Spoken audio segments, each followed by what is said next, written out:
અત્રેપાલ police station ખાતે 402/2026નો ગુનો નોંધાયો છે, જે ગુનાની અંતર્ગત 308(4), 351(3), 352, 115(2), 135 GP એક્ટ 54ની કલમો લગાવવામાં આવી છે. 7 વર્ષની સન્યાને લગતો ગુનો છે. બનાવની તારીખ છે 9/7/2026, બપોરનો સમયગાળો છે 2 થી 2:30 વાગ્યા સુધીનો.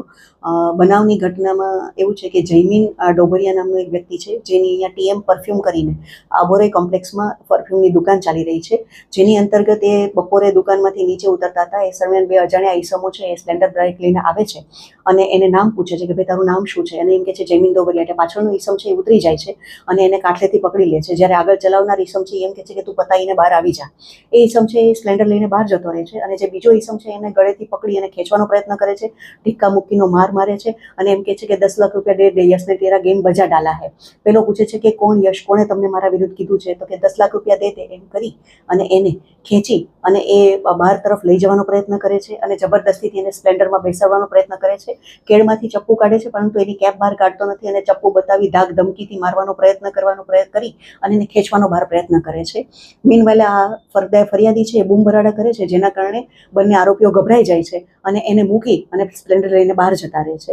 ત્યારબાદ ફરિયાદી છે એ પોલીસ સ્ટેશનનો સંપર્ક કરે છે, પરંતુ ખૂબ ગભરાયેલો હોવાથી પરિવાર સાથે વાતચીતમાં 2 દિવસનો ટાઈમ લે છે.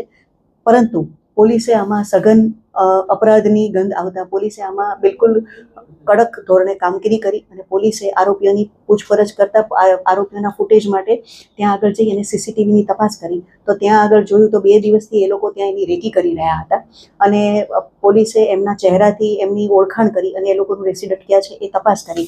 તો એમાં 3 આરોપીના નામ સંકળાયેલા મળ્યા: દેવ અનિલભાઈ પટેલ, યશ રાજેશભાઈ બારૈયા, કે જે પહેલા એની પાસે છોડીને ગયો હતો અને ત્યાં 1.5 વર્ષ નોકરી કરેલી હતી, અને ત્રીજો હતો બાઇક ચાલક જે યશ દિનેશભાઈ ગળચર. આ 3 જણાની સંડોવણી મળતા પોલીસે એમના ઘર પાસે વોચ રાખી હતી અને પોલીસે 3 આરોપીને ઝડપી કર્યા. મીનવાઇલ અહીંયા આગળ આપણે જયમીનભાઈને પણ કીધું કે આપ ફરિયાદ આપો, આ ગંભીર પ્રકારનો ગુનો છે.